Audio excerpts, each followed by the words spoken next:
Boa tarde a todos e todas. Primeiramente, quero agradecer a presença do nosso público aqui presente.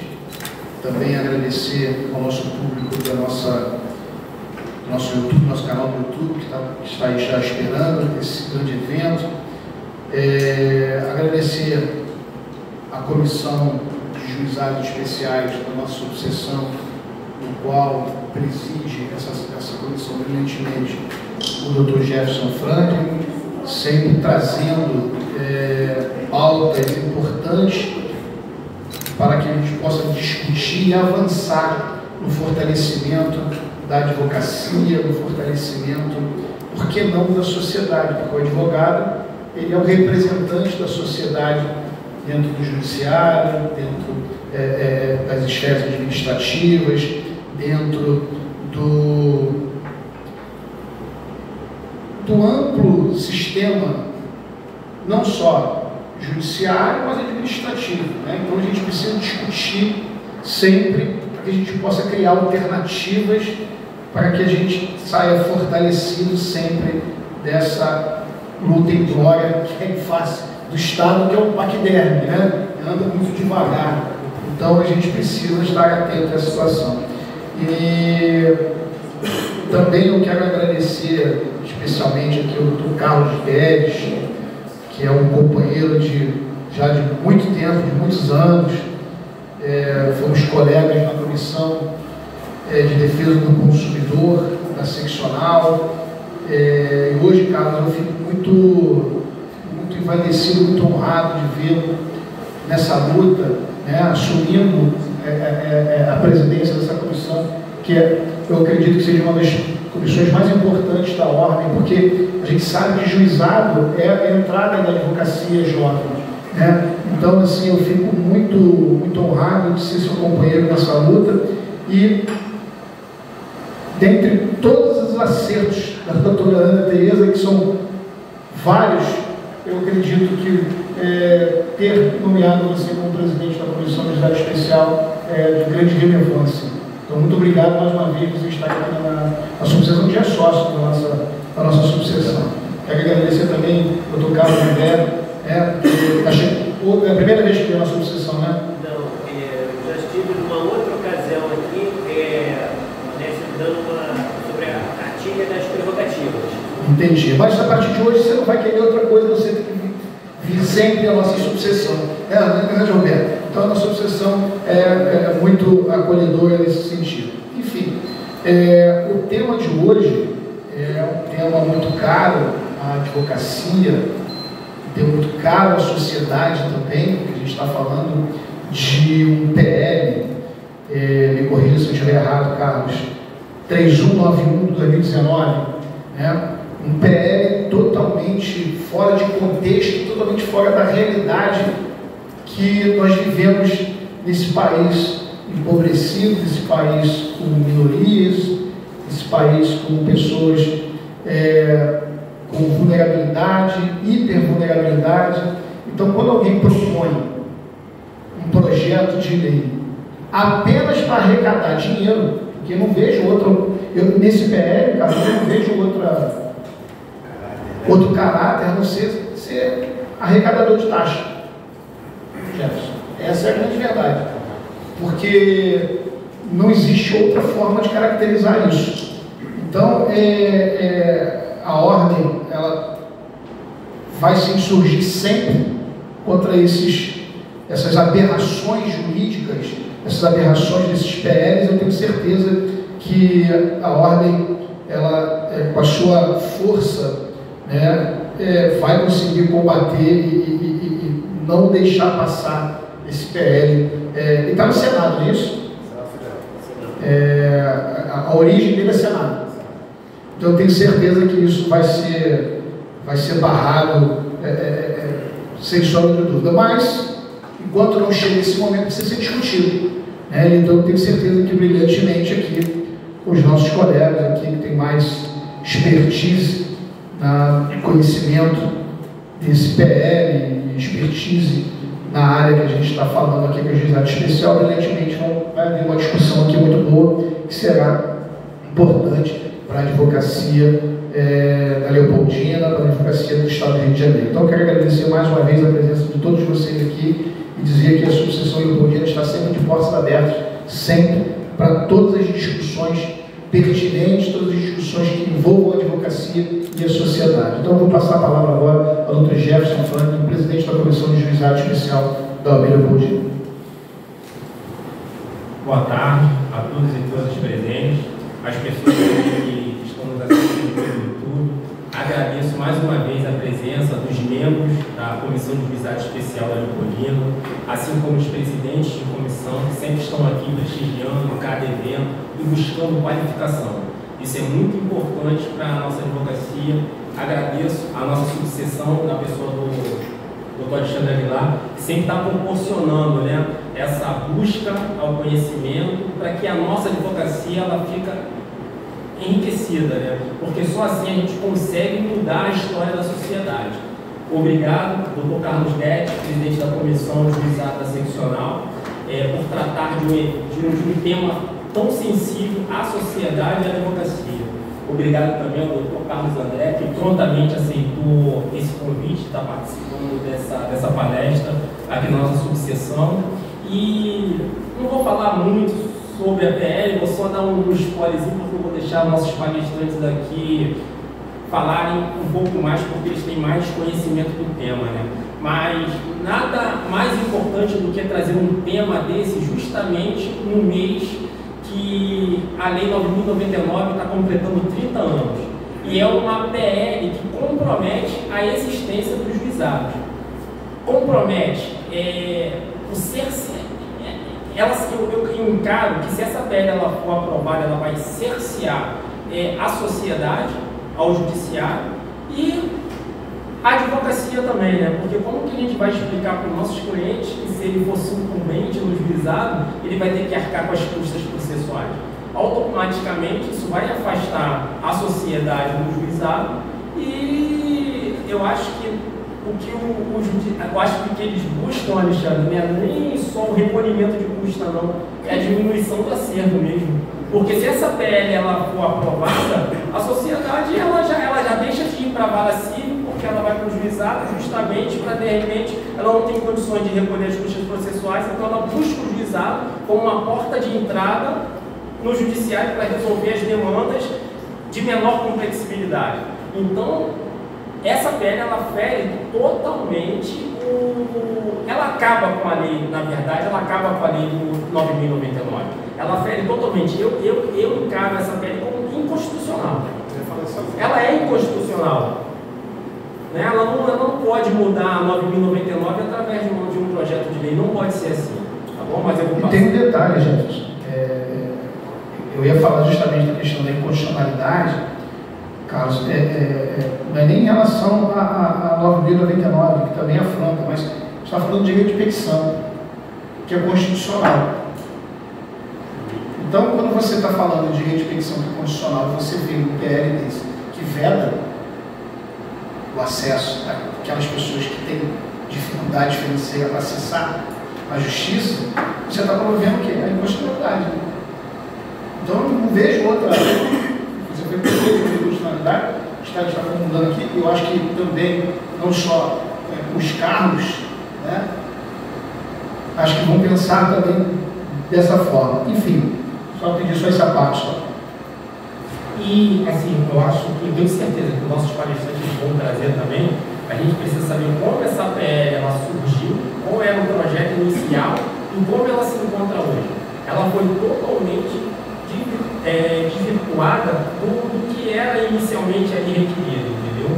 Então, e a gente só consegue mudar essa situação através da advocacia, porque é a gente que transforma a sociedade, a gente que faz surgir as jurisprudências, novos entendimentos. Então a advocacia ela tem que se unir, esse tema ele tem que ser levado para outras subseções para que essa PL ela não vá adiante.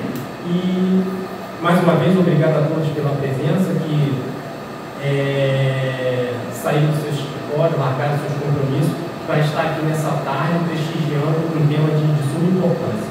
Passo a palavra agora para o Dr. Carlos Guedes.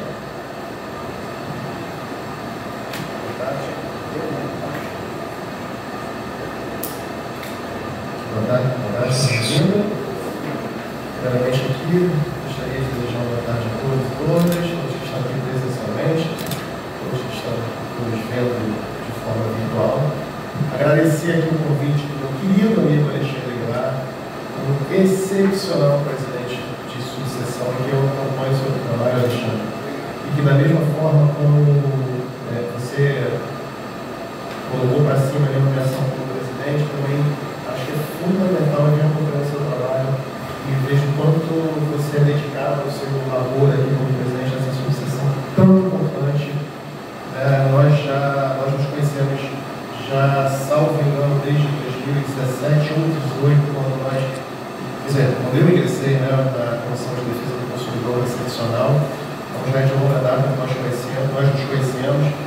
E mais uma vez aqui eu gostaria de agradecer o seu convite, o convite do meu amigo Jefferson, que é o presidente da Comissão dos Juizados. Meu amigo, parabéns por essa subseção, ter essa comissão, e uma coisa que eu sempre falo, eu sempre falei, em toda a minha andança pelas sucessões, pelas faculdades, enfim, somente pelas subseções, era a necessidade de toda subseção ter essa comissão de juizados.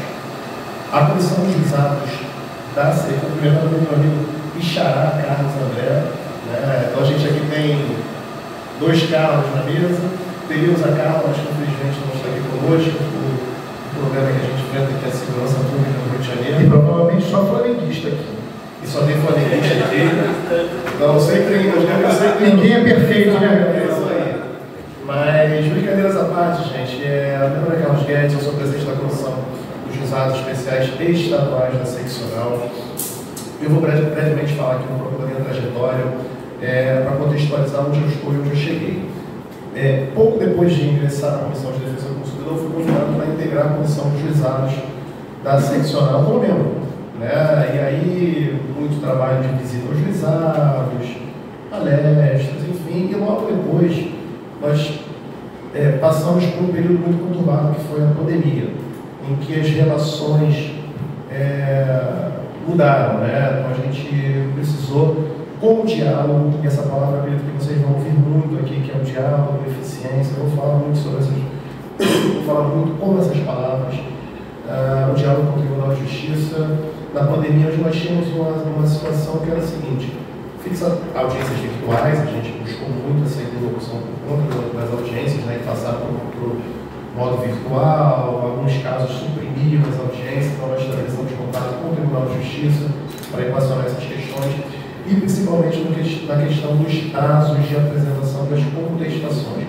Alguns juízes anotavam prazos de 48 horas, 5 dias, 10 dias, 15 dias de resultado do mandado, enfim.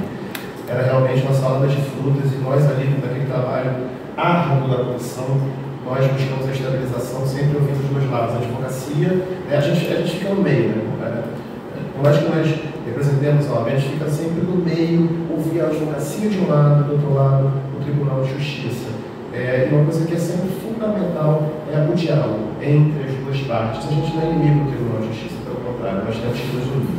Pois bem, e aí houve a estabilização desse prazo, onde foi fixado o prazo de 10 dias, razoável, né? Então nós conseguimos essa boa interlocução com o Tribunal de Justiça. Pois bem, no treino seguinte, já como coordenador dos juizados especiais cíveis, eu falo que nós abrimos muitas portas, já ao nosso lado, uma pessoa que sempre é incentivadora da nossa comissão, quando era vice-presidente da OAB, a atual presidente da Teresa Basílio, ela, com a sua potência de trabalho, nos abriu muitas portas. Então, comecemos a estabelecer outras conexões, com a COGES, que é a Comissão dos Juizados Especiais, presidida pela desembargadora Maria Helena, com o Conselho Federal da OAB, com o CNJ, enfim, e aí as portas foram se abrindo, né? Até porque eu tenho sou muito certo de que uma alteração do sistema dos juizados não é algo que vai acontecer a curto prazo.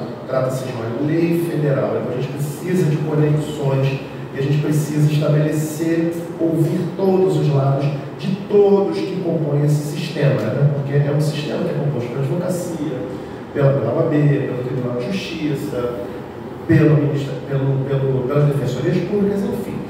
e principalmente conexões legislativas, né? Porque quando se versa uma lei federal, a gente precisa também buscar essas melhorias em âmbito legislativo. Não à toa aqui vamos falar de algo legislativo.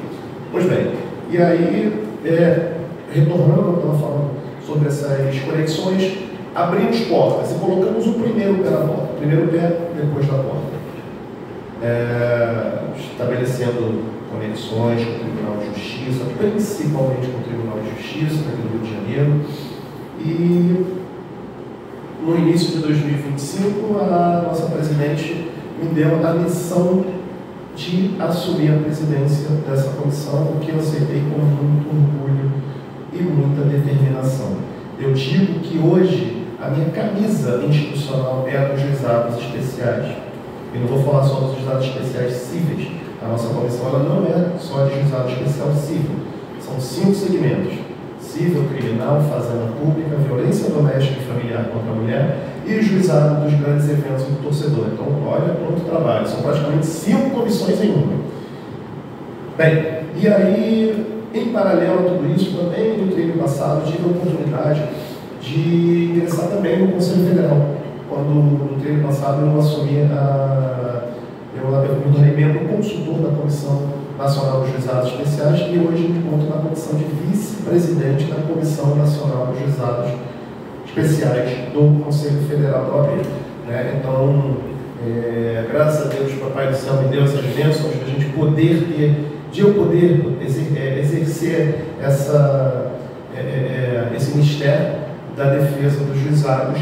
E hoje, como a gente vai falar de um projeto de lei de âmbito federal, e que nós sabemos que, por uma questão de competência aqui no Rio, nós somos Estado, a gente fica um pouco engessado no sentido de fazer pareceres, propostas, mas o mais legal é o seguinte: eu estou na Comissão Federal, então a gente levanta a bola aqui e eu posso cortar lá, e é isso que eu vou fazer.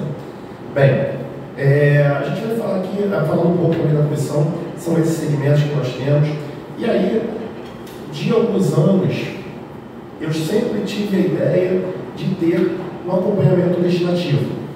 Acompanhamento legislativo esse que é totalmente necessário, porque a todo instante surgem projetos de lei municipais, estaduais e federais. É igual a petição inicial de direito do consumidor, está toda hora sendo protocolada a petição. E assim como é um projeto de lei, que é quando nascem as propostas legislativas.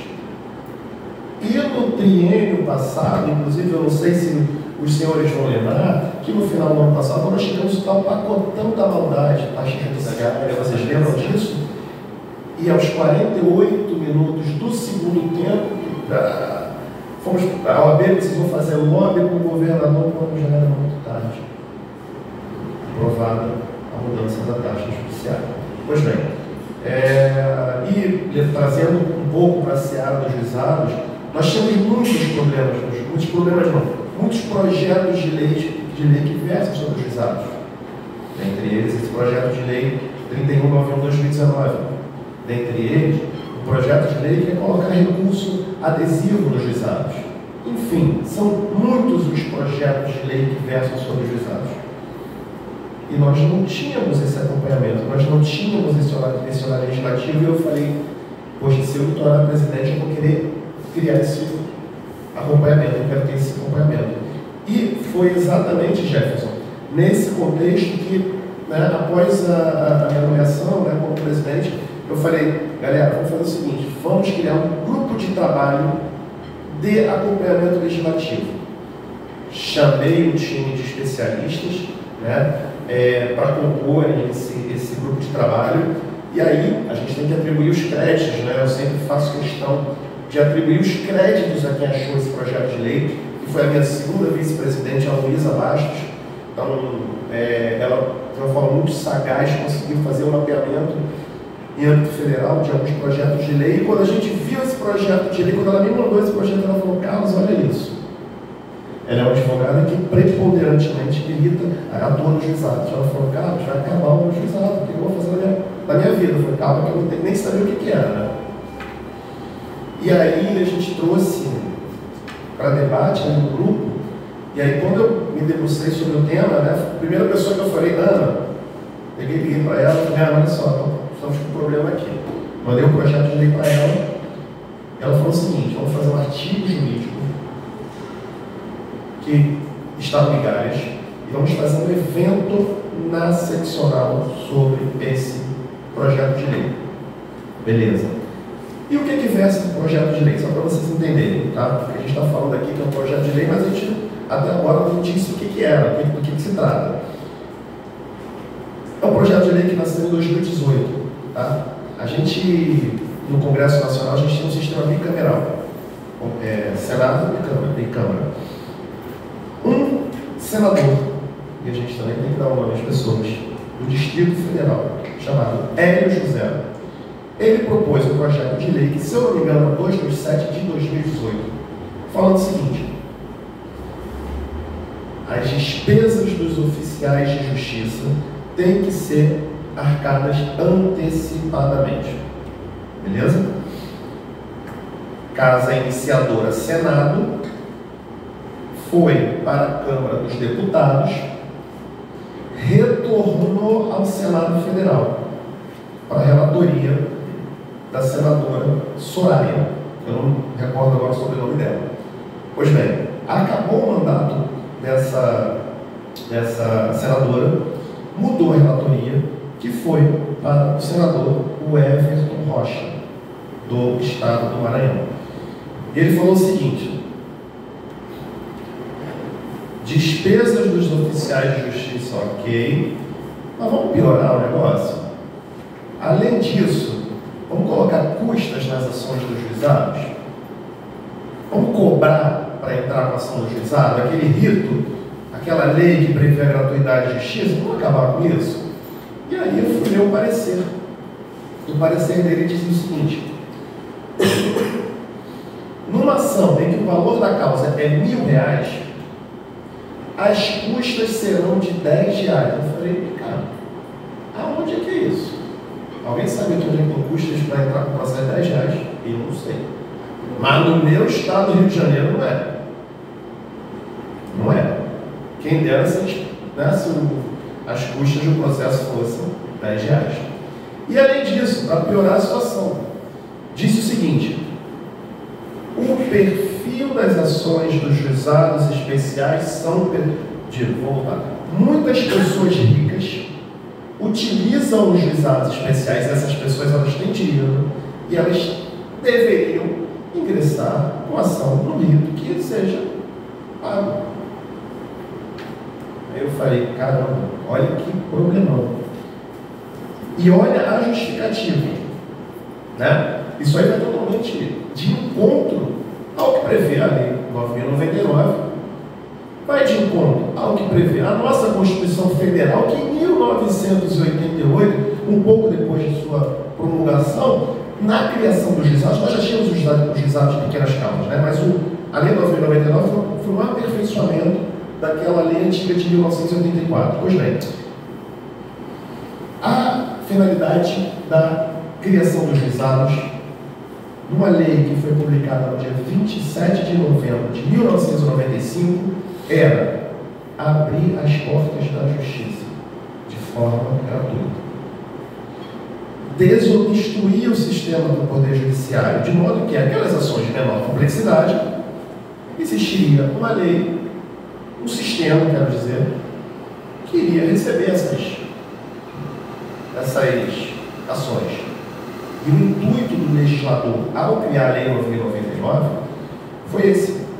Inclusive, se vocês tiverem a curiosidade, todo projeto de lei, embora não precise, ele tem que ter uma justificativa. Né? Sempre tem uma justificativa daquele projeto de lei. Visitem a justificativa da lei, da criação da Lei 9.099. Vejam por que essa lei foi criada. Tem a justificativa. Dentre as razões é essa: de que tenha um sistema gratuito que oportunize que as pessoas que mais precisam possam se utilizar dos juizados para resolver suas questões de menor complexidade. O limite de 40 salários mínimos, isso aí é uma coisa que todo mundo sabe aqui.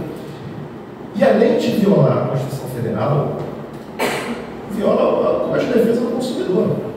que no seu artigo 6º, o que o CDC, como direito básico, esculpido na Lei 8.078 de 90, ela estabelece? Hipossuficientes. A hipossuficiência financeira, que é o caso que a gente está falando, técnica, enfim. Então, é um projeto de lei que colide com a 9.099, com a Constituição Federal, principalmente, com a Lei 9.099, com o Código de Defesa do Consumidor e com esse ordenamento todo jurídico. E aí, voltando, o que a gente começou a fazer? Vamos fazer um evento. E nesse evento, no dia 29 de julho de 2025, foi lida por mim uma carta de repúdio ao PL 3191 de 2019. Qual é a intenção dessa carta? É que a gente faça. Isso deve sair muito em breve, ainda não saiu por uma questão sistêmica, enfim. Que a gente pegue essa carta e encaminhe para a autoridade. E quando eu comecei a mexer nesse vespeiro, eu tenho os meus contatos. Todas as OABs, esse problema chegou a todas as OABs. Eu falei para o presidente da OAB de Pernambuco, Espírito Santo, São Paulo, Bahia, até porque eu, como faço parte do Conselho Federal, tenho esses contatos. O nosso ex-secretário nacional de defesa do consumidor, o Adil Abud, falou: estamos juntos, eu vou assinar essa carta e vou junto com vocês. Presidente da Comissão de Defesa do Consumidor, Procon de Brasil, enfim, o pessoal chegou junto. E era um problema que estava passando,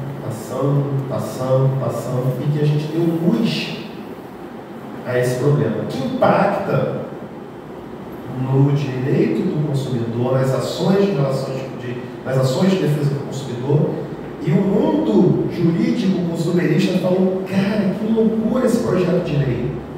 O presidente Walter, que é o presidente da Comissão de Defesa do Consumidor do Conselho Federal, está com a gente, ou seja, a advocacia chegou junto. E a gente vai conseguir estabelecer frentes contrárias a esse projeto de lei. E ainda falo mais: deputados já estão sabendo, senadores já estão sabendo, juízes já estão sabendo, ou seja, o Brasil está sabendo. E o que foi legal foi o seguinte: eu vou colocar aqui uma coisa que é muito legal. No site do Senado Federal existe uma pesquisa pública. Qualquer pessoa pode pesquisar, pode votar. E a pesquisa pública é super democrática, tá? A gente pode votar contra ou a favor.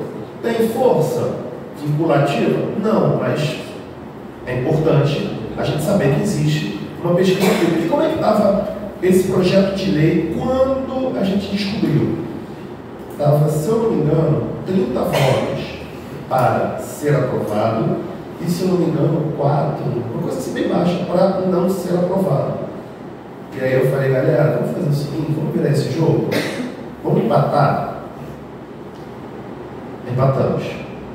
Ficou 30-30 aí, né, quando a gente começa a mexer também sobe um pouquinho o sim, porque a galera e os oficiais de justiça se mexeram um pouquinho, empatamos. Eu estava acompanhando ali, né, online, foi muito legal isso. Eu falei: galera, vamos bater a meta? Dobramos. Resumindo, hoje está 244 para não, contra exatamente 44 para sim. Ou seja, com um pequeno esforço a gente conseguiu fazer uma mudança de perspectiva.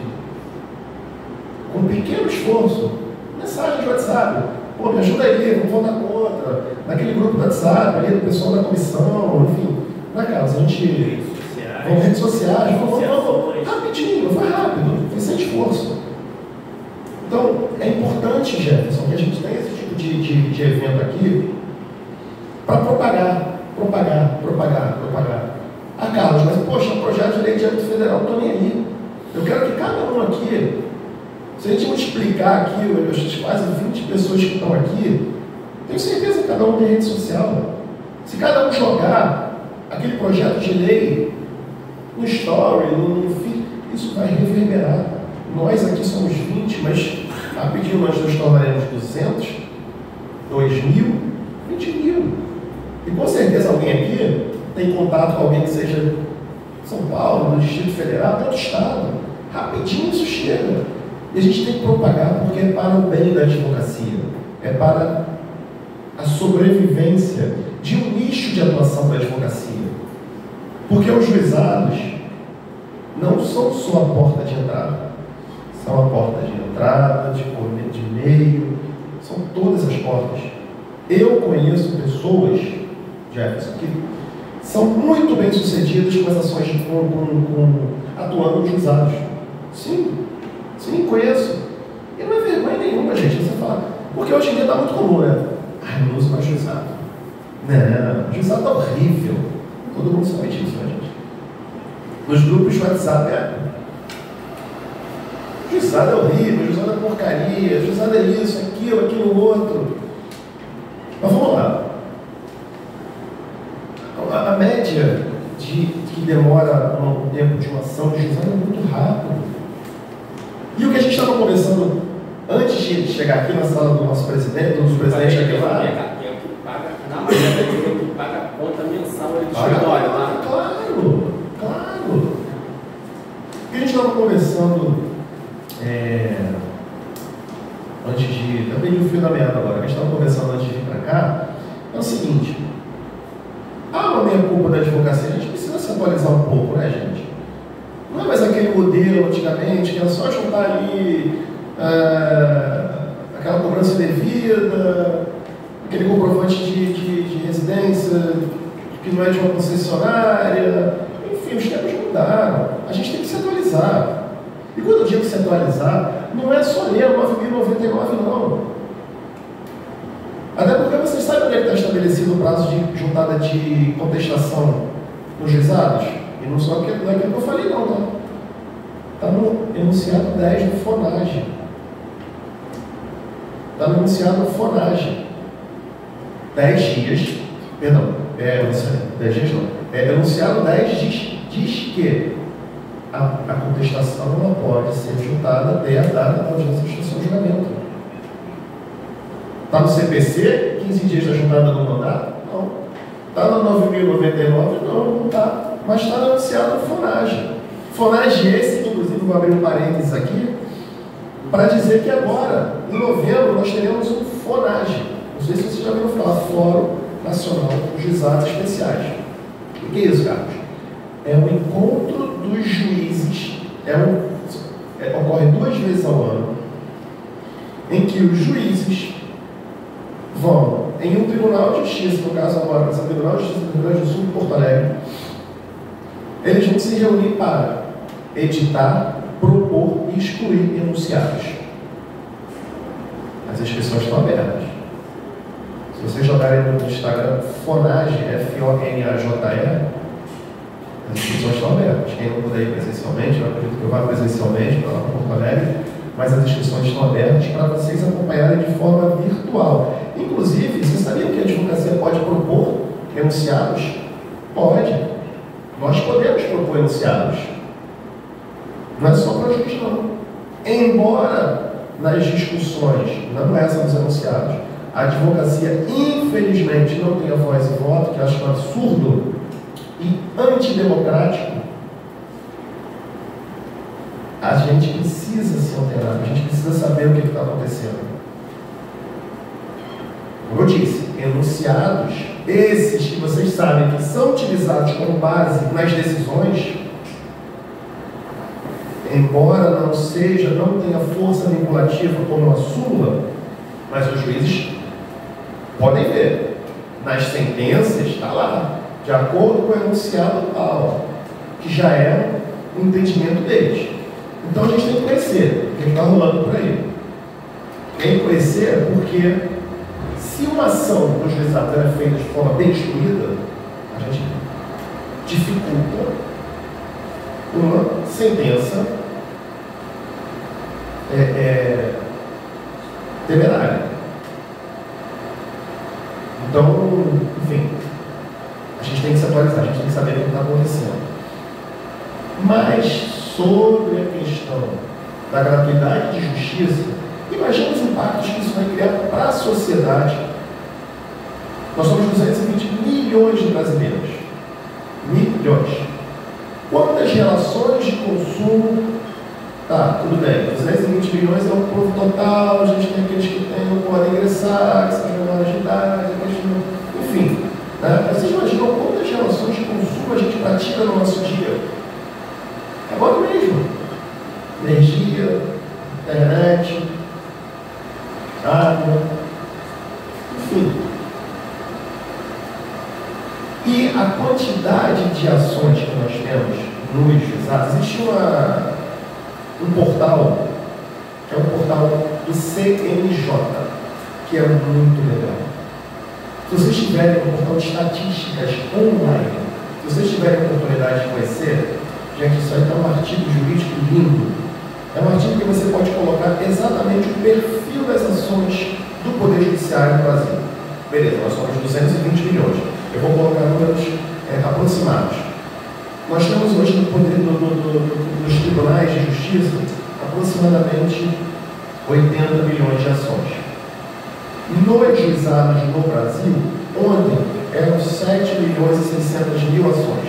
Isso não corresponde nem a 10%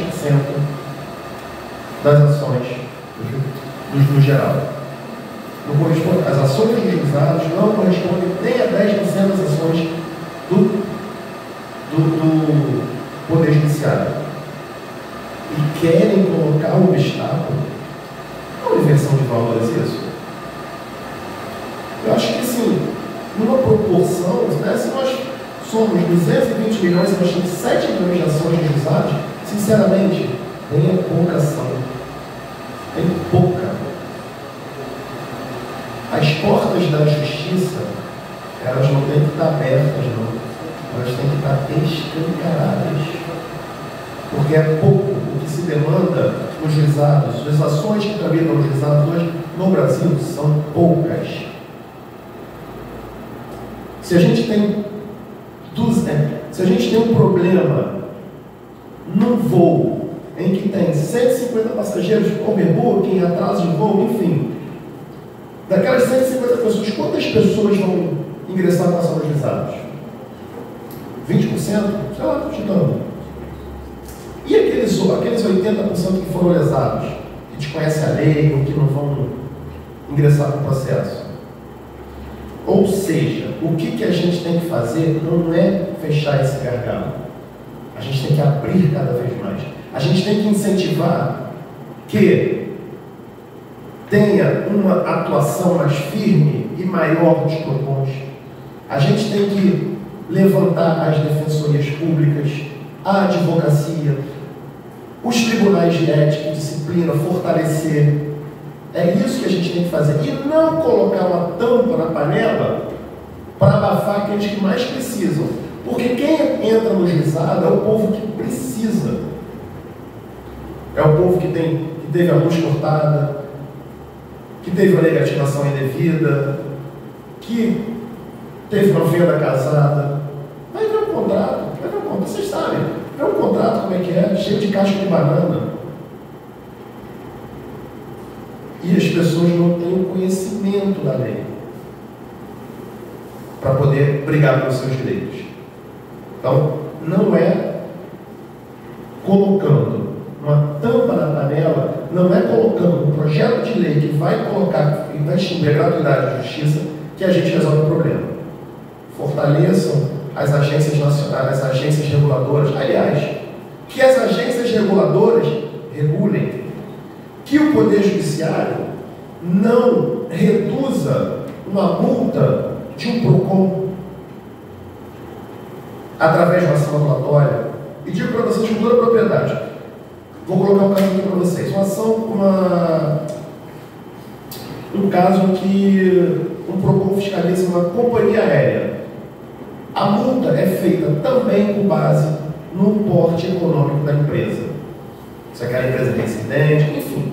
Quando há lavratura de auto de infração, uma empresa de grande porte, que é aquela que fatura milhões por mês, né, eu estou citando aqui uma companhia aérea que fatura talvez 500 milhões, 500 milhões, enfim, por mês, Vamos colocar que uma multa seja de 10 milhões.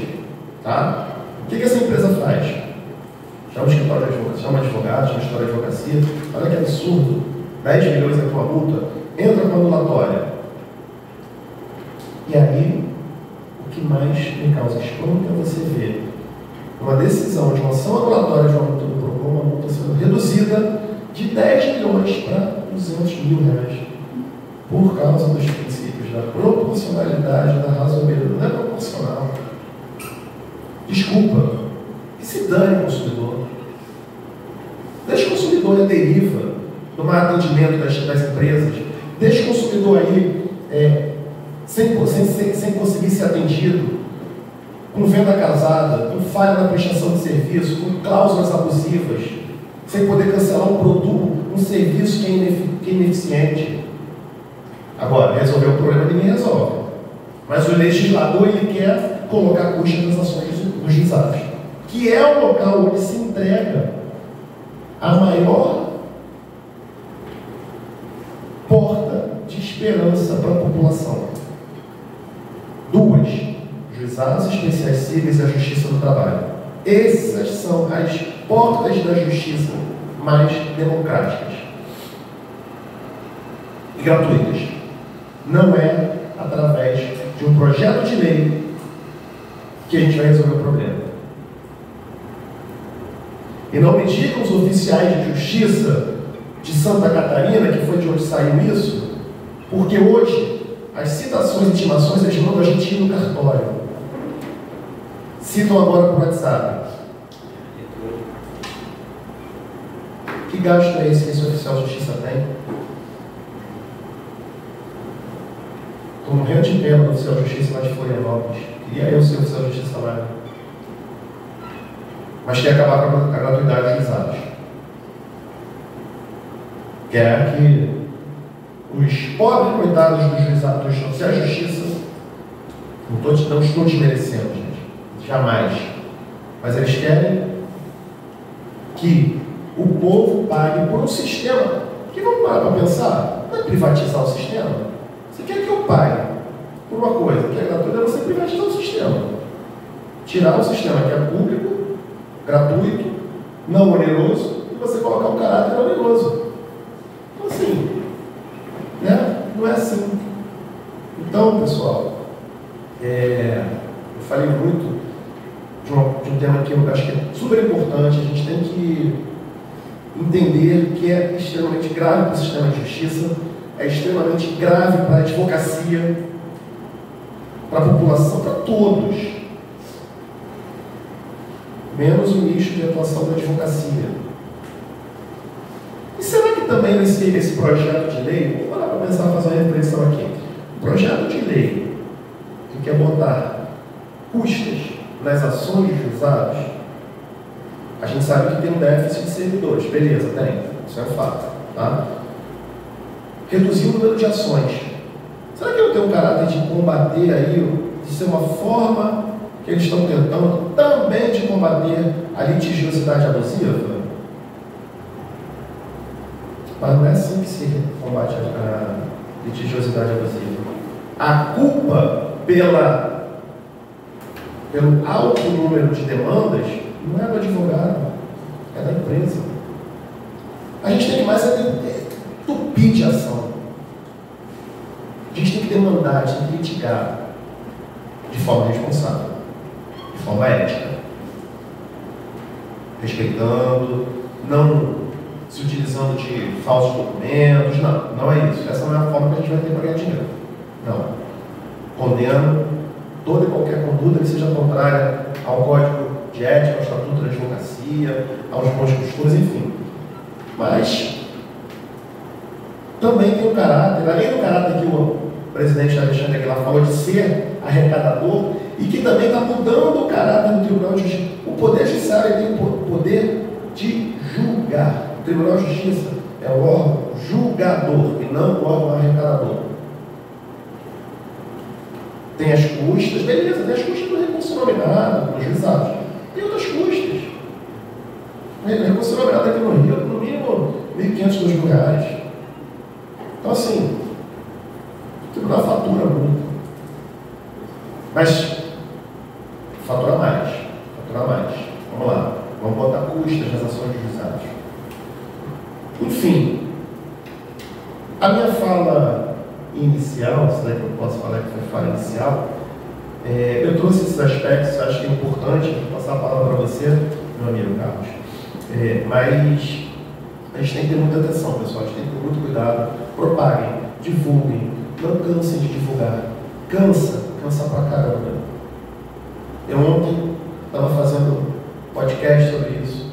Hoje estou aqui, doando meu tempo da minha advocacia para falar sobre isso. Vou para a região dos lagos para falar sobre isso. Eu fui para Volta Redonda para falar sobre isso. E não vou parar. Não vou cansar. Por que eu faço isso? Porque eu sou advogado. Para a advocacia. Daqui a um tempo, eu não vou ser mais presidente dessa comissão, se eu tiver voltar, mas eu quero deixar o legado de um trabalho feito que as pessoas lembrem do meu nome. Que lembrem que o Carlos combateu esse projeto de lei até o fim. E esse é o papel que não é só meu, mas de vocês também, de todo mundo que está ouvindo e vendo a gente. Então, não vamos cansar, pessoal. Não vamos nos esquivar dessa batalha. Essa batalha é nossa. Tá? Então, eu vou agora passar aqui a palavra para o Carlos André, dar continuidade na fala. E, seguindo aqui o princípio da informalidade dos juizados, coloco-vos aqui à vontade para bate-papo. Não é doutor Carlos, é Carlos, vamos tratar aqui. Assim, tem...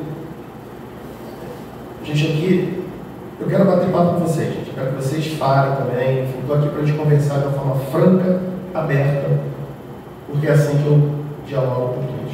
Tá bom, pessoal? Obrigado. Daqui a pouco eu volto. Carlos, tá contigo.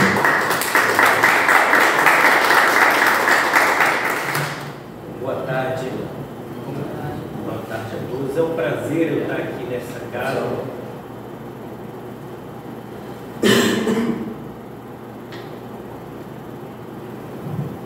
Boa tarde a todos. É um prazer novamente estar nessa casa. Eu tive a coisa, estava falando com o Dr. Jefferson aqui, com o nosso batonheiro, que foi o presidente do Alexandre, o caro companheiro, amigo também de comissão, presidente do Carlos Guedes, falando a coisa 3 anos atrás, sobre 3 ou 4 anos, quando nós lançamos a cartilha das prerrogativas para os advogados da OAB. Nós corremos também em todo o Estado. E é um prazer voltar novamente aqui para a OAB, aqui da Leopoldina, está falando sobre esse tema do PL 3191 de 2019, e vai realmente, dentro de tudo isso que já foi colocado, contra o acesso à justiça, que é o mais difícil. E hoje o Rio de Janeiro, o Estado do Rio de Janeiro, dentro da federação, é o que tem, todos sabem perfeitamente disso, que tem a tributação mais alta, as taxas mais altas e elevadas. Com isso, vai realmente mitigar o direito daquele que precisa do acesso, daquele hipossuficiente econômico, de buscar um juizado, uma justiça em que ele possa realmente ter esse acesso. Então, eu separei aqui alguns pontos dentro desse PL 3191, que primeiro é a questão do desestímulo aos juizados especiais. Tá? Um projeto como esse, sendo aprovado, tá, pode trazer para a classe realmente um esvaziamento completo, porque como o Carlos colocou muito bem na fala inicial, é um PL que passou já, nasceu no Senado, foi para a Câmara dos Deputados e agora está novamente nesse exato do Senado. Mas nós conseguimos reverter a situação, que até então era a maioria para a aprovação desse PL. E nós sabemos perfeitamente que existem lobbies lá dentro da política. mas nós mobilizamos a OAB a partir do momento que foi feita essa pesquisa desse PL, junto à nossa presidenta, a doutora Ana Basílio, foi feito junto às associações do consumidor, os PROCONs municipais, as associações, o Conselho Federal também, não é, Carlos, com relação a isso, enfim, e hoje nós estamos, como ele falou, 240 não ao PL 3191 e 40 e pouco a favor. Mas dentro disso aqui, o que eles estão realmente querendo fazer é um chamado criação de um pedágio.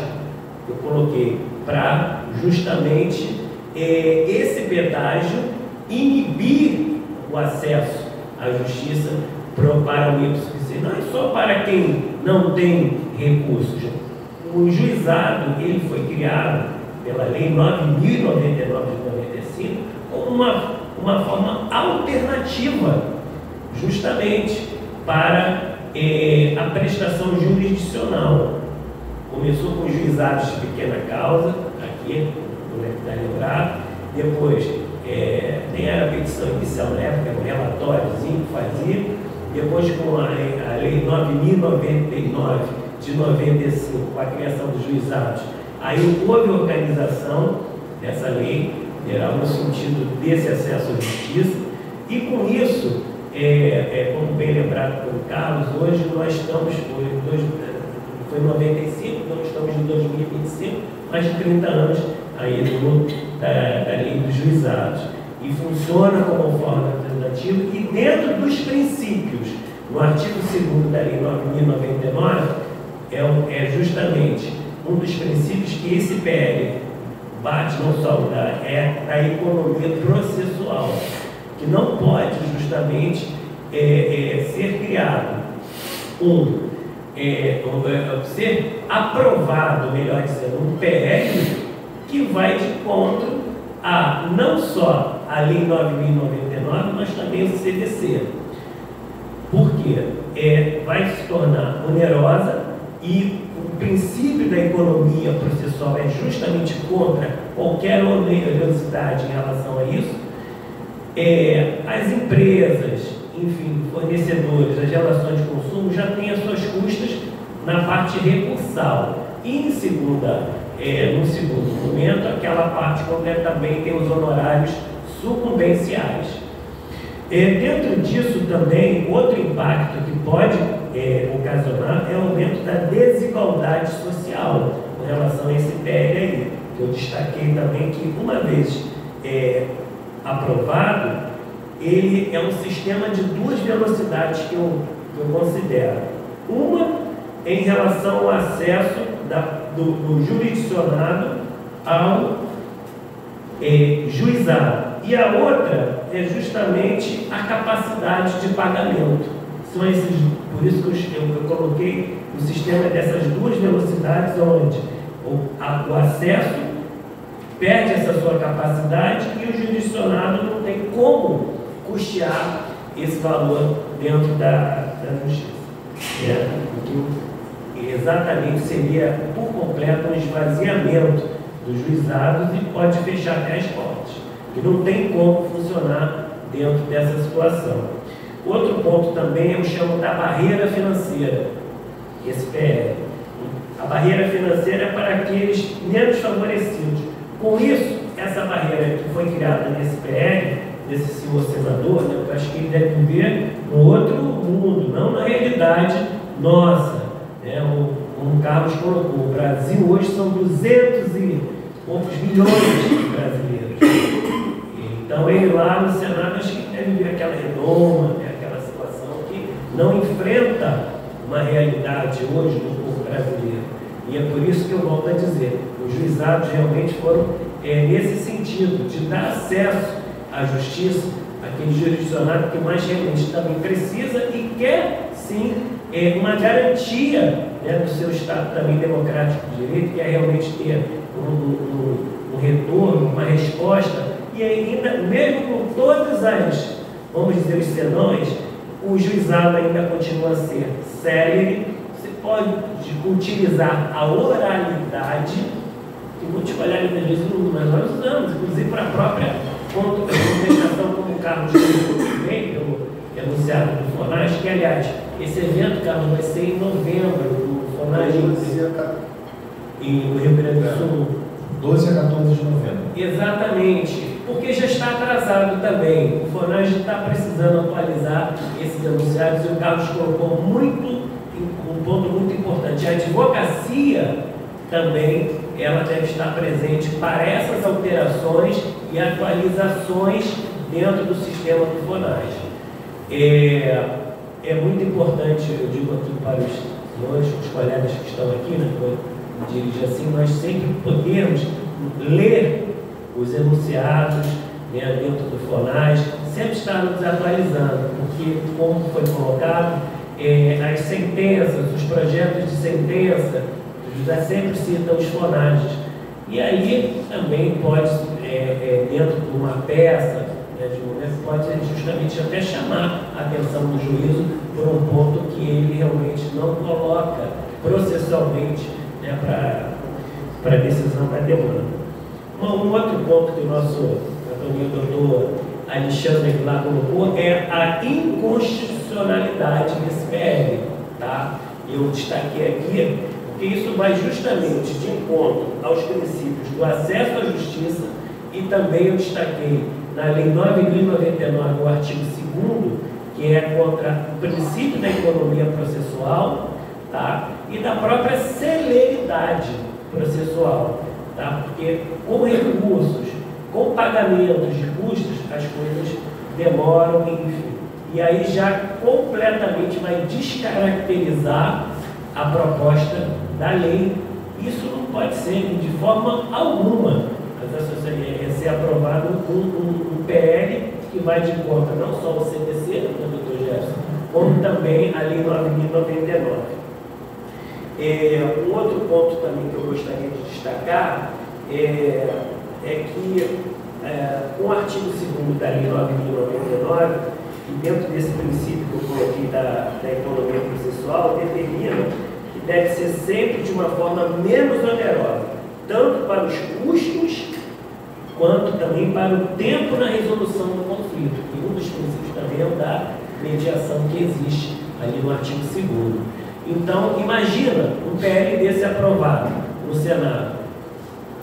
Os custos já vai esvaziar, já é tão difícil, né, para nós termos o jurisdicionado procurar a justiça. E quando procura, tem isso.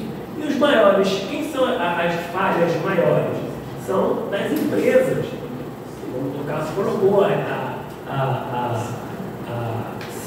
hoje é Águas do Rio.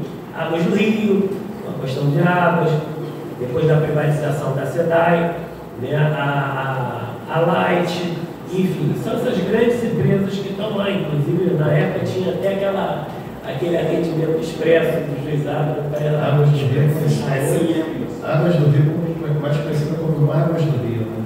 Sim, exato. E outra coisa, só fazer um momento aqui, ainda sobre o perfil do Poder Judiciário, que eu dei aqueles números, quem mais litiga no Poder Judiciário são os entes públicos.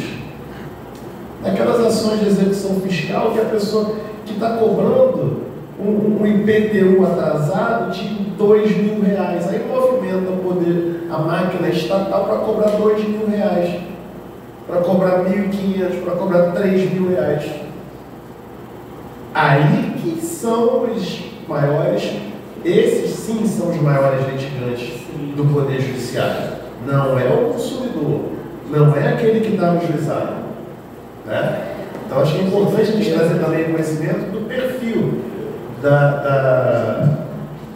de autores, né, de ações. Porque assim, a corda arrebenta sempre no lado mais fraco. Então, mas isso tudo é um estudo que tem que ser colocado, e nós colocamos, é muito importante nós estarmos multiplicando esse momento que nós estamos na UAB, na Leopoldina, nós multiplicarmos nas nossas redes sociais, nos nossos contatos e visitem a página do Senado, porque é importante essa votação, tá? Nós precisamos nos unir. A nossa atuação é pró-sociedade, não esqueçam disso, é a favor da sociedade. Então, por essa razão, é o nosso instrumento, é o ganha-pão do advogado juizados. O Carlos colocou muito bem, tem pessoas que têm ali até alergia, né, ojeriza de juizado, mas funciona e ganha, entendeu? E claro, dentro, não sendo um ato, né, litigante, estando dentro do direito da relação de consumo, sabendo utilizar o manejo, os princípios, tudo, sim, é muito sério, muito rápido. Ainda mais com a figura que foi criada dos juízes leigos, que são os auxiliares. Nós estávamos até conversando com o presidente antes desse evento, e aqui está tendo um problema, não é?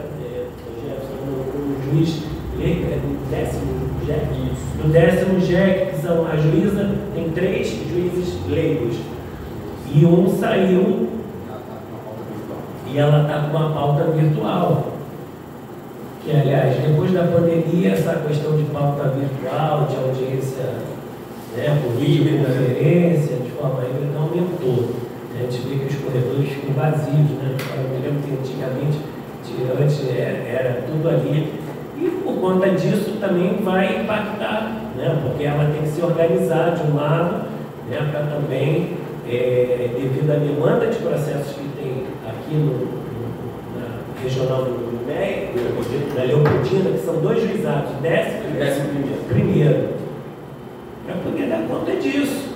O que o jurisdicionado quer é o resultado, não é isso? Então é importante. É importante, eu falo aqui para os colegas, né, para os senhores que estão aqui também, senhora, que multipliquem, entrem na página do Senado Federal, votem o não a esse PL, tá? Porque isso aí realmente é um atraso que realmente não vai de encontro tanto ao acesso à justiça, quanto também ao próprio Estado democrático de direito. E as minhas considerações em relação a isso, também eu queria dizer que eu acho que nesse ponto a advocacia tem que estar unida mesmo. Nós temos que estar, porque unidade nós nos tornamos fortes, para mostrar para o Senado Federal que a classe, a OAB, as associações do consumidor, os PROCONs, todos realmente estão contra esse PL 31, fatídico PL 3191 de 2019. Então, eram esses pontos que eu gostaria que eu queria mais assim partilhar com vocês hoje, nessa tarde, agradecendo mais uma vez ao doutor Gerson aqui pelo convite, o nosso batonier que saiu, que é o doutor Alexandre, que abriu os trabalhos, o presidente também, por estar aqui mais uma vez nessa casa. Sempre é uma honra estar aqui com os advogados aqui da Leopoldina. Também já apoiei, já tive atuações de processo aqui também nessa regional, né? E foi um prazer estar aqui mais uma vez. Muito obrigado a todos.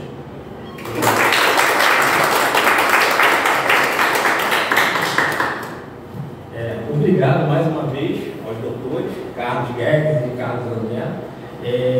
Foi um bate-papo bem legal, bem esclarecedor, né? E assim, o que me chamou a atenção foi a sua última fala, né?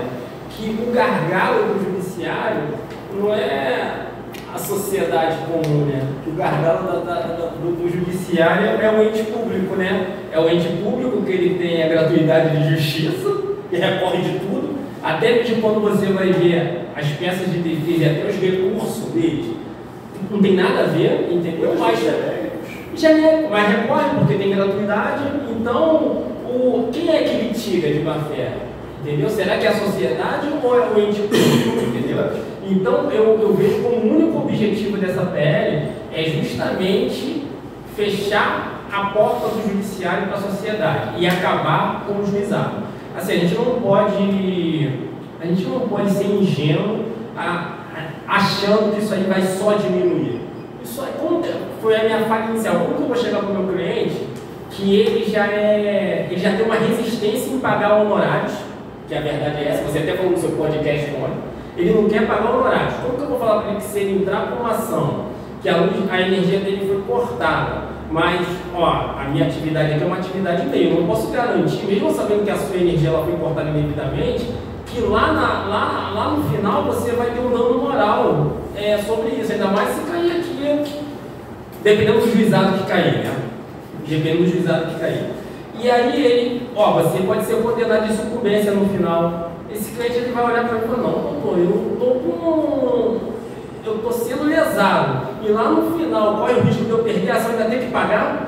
Ele não vai. E muitas vezes, essa pessoa está brigando ali por R$500, R$400, R$600. Como é que eu vou pagar R$1.500 de custas, exemplo, né?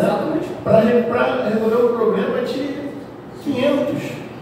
A pessoa não tem dinheiro nem para pagar não vai pagar, mas enfim, a pessoa está sofrendo uma cobrança indevida, foi negativada por causa de uma dívida de R$500, de R$600, R$1.000, está com o nome sujo, indevidamente. A pessoa não tem. Como é que a pessoa vai pagar R$1.500 de custos? Isso é uma loucura isso, né? Vou te dar um exemplo, que a gente estava conversando lá na sala, a maioria dos advogados aqui advoga aqui na área de imposto. Dependendo de onde o processo é distribuído, você vai pensar inúmeras vezes se você vai recorrer daquela decisão ou não, porque você já sabe que você não vai ter a gratuidade de justiça deferida. Mesmo você sabendo que a gratuidade de justiça não é pelo que você recebe, é pela receita e pela despesa que você tem, entendeu? Você não pode olhar só a receita que o cliente, que o consumidor ele tem, ou que o jurisdicionado tem. Você tem que ver a receita e a despesa, mas não é assim que é feita a avaliação. Então, a gente também não pode expor, né, o nosso cliente ao risco. Então, é uma temeridade muito grande essa aprovação esse risco de aprovação dessa PL. Então, a advocacia ela tem que se unir. Se vocês quiserem me chamar lá no grupo, meu telefone está franqueado a vocês, eu tenho um link da votação. Você não quer induzir vocês, né? A gente não consegue induzir advogado a nada, né? O advogado ele já tem a sua decisão já pronta, o que ele tem que fazer, mas assim, é de suma importância que a gente tenha que votar ou não, né? Essa PL ela não pode passar de forma alguma. Então, mais uma vez, eu agradeço ao Dr. Carlos Guedes, ao Dr. Carlos André pela disponibilidade, tá bom? Agradeço também todos os membros da nossa comissão que estiveram aqui prestigiando, presidente de comissão também, amigos particulares meus, que o Dr. Ney que está ali, que eu fiz o convite ontem para ele estar aqui presente, muito obrigado pela sua presença. E também vou deixar vocês livres aí para poder fazer pergunta, qualquer dúvida que tiver, caso queiram fazer alguma pergunta, eu posso franquear o microfone aí a vocês. Alguém deseja fazer alguma pergunta? Eu? Não, então é que eu estava comentando aqui com a Denise e com o Marco, que justamente alguns cartórios têm exigido, na realidade, não precisa eu falar, alguns cartórios têm exigido, alguns juizados na realidade, têm exigido pagamento de custas para a expedição do mandado de pagamento. E aí é legal essa cobrança. Sucumbência? É da parte da sucumbência? Quando Sim. É quando você tem o recurso em sucumbência e o advogado tem que... Sim, exatamente. Porque a gratuidade de justiça é para parte. Na tabela de Tribunal de Justiça, né, na grégio, do Tribunal de Justiça, a gente tem essa surpresa, né? Então, assim, eu acho que é errado, tá? Mas eles dizem que a gratuidade de justiça não é do advogado, a gratuidade é da parte. Então, esse é o fundamento que eles dizem que respalda uma cobrança do valor. Então, assim, o que eu costumo fazer, tá? Quando a gente recebe na turma recursal 10, 15, 20% de honorários, eu costumo fazer, quando recebe o valor total, vamos supor, R$10 mil, R$8 mil é para o meu cliente e R$2 mil é para mim, né? Eu peço a expedição dos mandados de pagamento no valor total, não separo os honorários sucumbenciais, porque aí eu evito pagar esse valor. Mas, porém, é óbvio que você não vai deixar isso a cargo do seu cliente. Sim. Nós, advogados responsáveis que trabalhamos com ética, sem retenção de honorários, temos que ter, eu tenho esse cuidado, tem um convênio que tem no site da OAB, que você coloca a sua conta, né, você indica a sua conta, então automaticamente, quando você dá a quitação e pede a expedição de mandado de pagamento, você já indica a sua conta que quando expedir o mandado de pagamento daquele valor de 10 mil reais, a pessoa não tudo, 10 mil reais. O Banco do Brasil vai pagar o valor diretamente para mim. E aí depois o que eu faço? Eu separo aquilo que é meu, o que é contratual, o que é subcomercial e o que é do cliente. Mas beleza, a tua pergunta foi, é devido? Eles alegam que sim, porque a gratuidade não é do advogado, mas sim do cliente, né? Então por isso que eles dizem que é legal. Aí você consegue, a gente consegue dos dois. Advogado, a gente...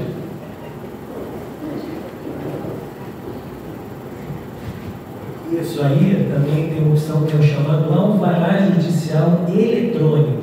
Você tem que indicar os seus dados bancários. Aí o que acontece? Aquele valor que já está depositado a favor do juízo é transferido diretamente para a sua conta sem essa taxação de ter que pagar a greve, que hoje está até conversando aqui. Hoje está 13 reais, 15 reais. Já está 14? Então tem isso. Mas eu vou levantar uma bola aqui. Você vai fazer uma pergunta? Não, tem um risco. Tem um risco também, tá? Dependendo da ação e do valor. Eu me deparei no início do ano, quando eu fui fazer a minha declaração pessoa física, que eu ganhei uma ação contra o fundo de pensionista dos funcionários da SEDAI. E ela o mandado de pagamento veio emitido todo para mim, inclusive a sucumbência. Quando eu fui olhar a minha declaração de valores declarados por pessoa jurídica, a SEDAI ela declarou que pagou aquele valor total para mim. Eu tive que suei frio, né? E para entrar em contato com ele, você não consegue adquirir pessoalmente, levar todo o processo, explicar que aquele dinheiro não era meu, que aquele dinheiro era só uma parte que era minha, que inclusive eu já tinha declarado que eu recebi da cliente. Eles só foram corrigir após um mês, eu só fui entregar minha declaração quase na última semana. Então tem que tomar muito cuidado com isso também. A Receita Federal esteja vendo esse... Não, já estava... Não, mas eu declarei. E a Receita Federal não esteja vendo esse evento. Não, e eles consertaram, tá? Porque já estava aparecendo lá na minha declaração pré-preenchida. Aí eles foram retirar, eu comuniquei para a minha cliente que ela tinha que declarar o que ela recebeu, o valor que ela passou para mim, tudo direitinho. Tem que tomar cuidado em relação a isso. Isso aí. Mais uma pergunta? Não, acho que eu posso só falar aqui rapidamente. Pessoal, a gente tem que ter em mente, nós enquanto advogados, nós não somos inimigos do Tribunal de Justiça. Como eu disse na minha fala inicial, a gente tem que caminhar lado a lado. OAB, o Tribunal de Justiça, o Tribunal de Justiça do Ministério Público, OAB, o Ministério Público, o Ministério Público com a Defensoria. Somos parceiros, somos componentes de um sistema. Tribunal de Justiça sem advogado e advogado sem Tribunal de Justiça não é nada, não funciona. É igual aqueles com Cuiabá, aqueles sem Cuiabá, não funciona. Então, por isso que eu disse no começo, né, que, pelo menos da minha parte, eu sempre busco estabelecer diálogos educados, diálogos eficientes, buscar entender quais são os problemas do outro lado. A gente tem um sistema de justiça perfeito? Não, nada é perfeito. Vocês acham que não tem problema no juízo falimentar? Claro que tem. No juízo fonológico, na vara civil, enfim, nos juizados, claro que tem problemas. E a gente sempre tem que entender os dois lados e saber resolver da melhor forma possível. Então, somos amigos, somos parceiros, fato. E eu gostaria de convidar todos e todas para seguirem a nossa comissão no Instagram. O endereço da nossa comissão é comissão, COM, Juizados Especiais, OABRJ. COM, Juizados Especiais, OABRJ. O meu Instagram é CGuedesRJ, ADV. Quem também quiser, também meu Instagram já não é mais pessoal, já virou profissional há muito tempo, né? Então já está lá tudo que a gente faz. Eu convido vocês a participar participarem da nossa comissão, quem quiser, aqui está totalmente aberto. Jefferson, a nossa comissão, acredito que também seja algo seu. A gente não quer PhD, pós-doutorado, em Harvard, nada disso. Eu quero que a gente esteja a fim de trabalhar com os juizados, para melhorar a fluidez do sistema, para melhorar o sistema, para que esse sistema seja eficiente. Então, quem quiser participar da comissão, deixo aqui o convite, tá? E, enfim, eu já estou aqui me despedindo, mas eu gostaria só de ler aqui rapidamente aqui 2 parágrafos de um artigo jurídico de uma pessoa que integra a nossa comissão, que é um dos consultores, que é uma pessoa que sabe tudo do sistema do Poder Judiciário, que é o Marcelo Terto. Ele é ouvidor nacional de justiça, procurador, advogado, procurador, e está hoje no cargo de ouvidor e ouvidor nacional de justiça. Ele sabe tudo. E ele escreveu, logo depois que ele participou desse evento que eu falei no dia 27 de julho, ele participou da nossa mesa de debate, ele fez um artigo, e eu vou ler aqui para vocês rapidamente, que eu não posso deixar de aqui de transcrever as palavras dele, que é o seguinte: o direito à tutela jurisdicional efetiva é cláusula pétrea. Não se trata apenas de abrir as portas do judiciário, mas de garantir que elas permaneçam acessíveis, especialmente àqueles que mais precisam. O Estado tem o dever constitucional de promover, na forma da lei, a defesa do consumidor. A forma da lei é o CDC. E o CDC parte do reconhecimento da vulnerabilidade estrutural do consumidor. Transformar esse direito em privilégio é ferir de morte o pacto civilizatório que nos sustenta. O enfrentamento da litigiosidade exige inteligência institucional, diálogo interinstitucional e comprometimento com a democratização da justiça. Não se pode admitir que, em nome da eficiência, se perpetue uma lógica excludente que pune a vítima e absolve o infrator. É tempo de recuperar a centralidade do ser humano no sistema de justiça. E isso começa por reconhecer que o consumidor não é problema, é titular de direitos. E a ele, o Estado deve respostas e não obstáculos. Muito obrigado a todos.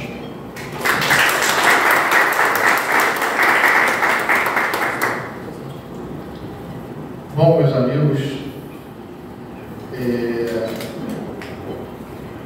esse evento de importância que foi promovido pela Comissão de Juizado Especial aqui da subseção Leopoldina, trazendo aqui do Carlos Guedes, do Carlos André, são 2 especialistas na área de juizado especial, promovendo esse debate de suma importância em relação a esse famigerado PL 3191 de 2019, que volto a dizer aqui, Carlos, que no meu entendimento inconstitucional, isso prejudica a população, prejudica a sociedade, principalmente os mais vulneráveis, tirando a eles o direito e a garantia de acesso à justiça desse país. Então, é muito importante, vou sugerir aqui, Carlos, uma proposta. Eu sei que você vem fazendo audiências públicas na seccional, tratando desse tema, e uma ideia no sentido de buscar, junto às outras subseções da capital, um evento, justamente para poder debater esse assunto também, mais um debate, mais ideias, para que a gente possa, e eu estou aqui colocando a subseção Leopoldina, para que a gente possa agregar todos os colegas de outras subseções, que a gente possa debater, também realizar uma audiência pública aqui na subseção Leopoldina, trazendo todas as outras subseções da capital para poder debater esse assunto. Então, quero mais uma vez agradecer a importância do seu trabalho perante a presidência do juizado, da Comissão de Juizado Especial da Seccional, um trabalho sério, um trabalho que é voltado para a advocacia e para a sociedade. Então, em nome da subseção Leopoldina, quero agradecer muito esse trabalho que você vem realizando, ao Carlos também da mesma forma, que vem aí junto, somando, Jefferson, aqui na subseção Leopoldina, e com esse link da Leopoldina com a seccional, que não pode ser diferente, tem que somar forças. Eu quero mais uma vez agradecer pelo evento realizado e já propondo que você vá buscar esse projeto para a gente poder criar uma audiência, realizar uma audiência pública aqui na nossa subseção. Então, mais uma vez, quero agradecer a todos os presentes aqui, quero agradecer ao nosso público do nosso canal do YouTube e parabenizar a todos por esse evento. Muito obrigado a todos vocês.